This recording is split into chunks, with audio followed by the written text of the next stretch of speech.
It's Tony here, and I am the Bored Housewife. Welcome or welcome back to my channel. For those of you who have not subscribed yet, go ahead and hit that subscribe button. And if you like the video, please leave a like and share with friends and family to help me grow this channel.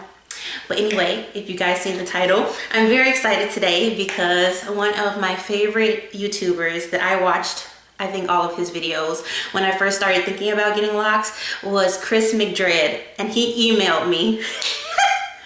I'm very excited about this, and for those of you who know me, this is a big deal for me. One, I don't really reach out to YouTubers, and then for me to reach out to him, because if you know him, he puts out his email address and says, you know, if you have any questions, since he's not in the United States, to please email him and he will get back to you. And so I was just like, maybe I'll just go ahead and email him, and whatever happens, happens. I did actually want his advice about starting my locks, but when I went ahead and emailed him, I actually decided to start my locks sooner than I initially planned on starting them. So when he finally got back to me, which was before my original installation date, I had already started them.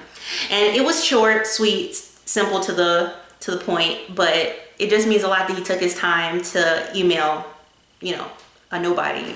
They just decided to email him. But I am a big fan, and I've said in other videos that, you know, I enjoy his videos. He's motivated me, and he's just very talented. So if he is watching, if you're watching this, Kris McDred, thank you so much for emailing me, and I'm very excited. But I figured I would share with you guys what I wrote to him and what he said back to me, and just, you know, the exciting aspect of somebody who's famous, who has thousands, hundreds of thousands of subscribers, would take the time to actually get back to me. So I'll go ahead and read that to you guys. All right. I said to him, "Hi Kris, my name is Antonia, and I watch all of your instant lock videos. I was doing a lot of research to find out everything I could before installing my locks. I have decided to start and maintain using my locks using the instant lock method.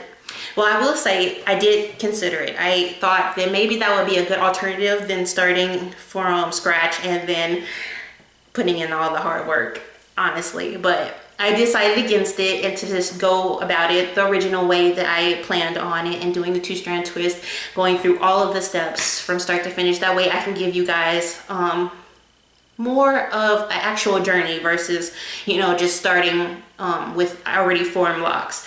And even though I don't have any problem with anybody who chooses to do their locks that way, because that is a legitimate way to start your locks, I just decided not to. But I said I will be trying to do about 160 locks in a brick laid pattern in a few weeks. I have purchased a crochet set, 80 clips, an interlock tool, even though I think I will be doing dry on dry method, which is when you twist your hair, you do the crochet method down, and then you wash your hair and dry it. Then you palm roll it, so that palm rolling could be the way that you maintain your hair going forward. So, and contour, twist, lock, and dressing, which I have done a review for if you haven't already taken a look at that. I have practiced a few times on synthetic hair. My hair is about shoulder blade length, 3C to 4A hair type.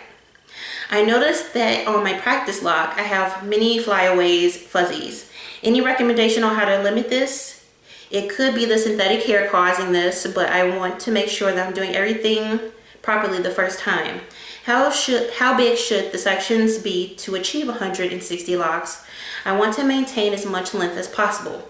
That was my main driving force with thinking about doing the instant lock method. I was afraid that because I do have a lot of shrinkage and curly hair naturally, that once I started to do them, as soon as they got wet or whatever the case may be, that they would shrivel up and that I wouldn't have any length. As you can see, that wasn't really an issue, because once they did, even though I did lose quite a bit of length from, you know, straight dry hair to curly short hair, it's still a very good length. So I'm not worried about that at all. But as I continue, how long should it take to do my whole head? Is there any products you would recommend specifically for this style or method? Is there anyone in the Arizona area that you know can do this style, just in case I fail? I wasn't very confident in doing that, considering it would have been my first time not only starting locks, but trying this method that I've never, done, even though I've seen countless videos and actually did practice. It just wasn't for me. I don't think that I have what it takes, honestly, when it comes to patience to do it, and my hair texture. Because it's 3C4A, I would have had to do some back combing just to achieve that. And as I said in other videos, that method is just not for me. So I said, I know this is a lot of questions, but all of your help is greatly appreciated, and I hope you keep making those instant lock videos on YouTube. You are very talented. I have included some pictures in this email of my hair, wet and curly, and of myself with faux locks. Thank you for your time. So he got back to me a couple weeks later. He said, comb twist them, wash them in 2 weeks, crochet them. You save length and error in sectioning. So I know that that's short compared to all the questions that I asked him, but as I said, I'm just really excited and taken aback that he would take the time to email me back, and I do really appreciate that. Now, back to what I put on my email. I started my locks with the intention on having 160 locks in a brick laid pattern. Yeah, I can't see my whole head, so I'm sure some of it came out as a brick laid pattern, or maybe just squares, or maybe C shapes. I did the best I could do, considering I can't see everywhere in my head, and I actually ended up with 200 locks. Once I get, into retwisting and all of that, I will see if that number has changed, because I did at some point need to separate one and combine another here and there, just because I wanted to try and keep them as uniform as possible, even though I know for a fact that they're not all uniform, because I did it myself and I'm not a professional. So I still think I did a good job, and I just really appreciated him getting back to me. So that's a big deal for me. Take it or leave it. But if you guys enjoyed this video, please give it a like, and tell me down in the comment section, what do you want to hear about? What do you want to see videos about? Of course, I'm going to be doing more lock updates. I am 1 day away from being, I think this is week 7 I'm coming up on, which, wow, I'm coming up on 2 months. So yeah, and the struggle is still real. I really, really want to wash my hair, and I've been thinking about retwisting this weekend, but I will let you guys know if that actually happens. But otherwise, tell me what you guys want to hear about. Tell me what you would like videos on.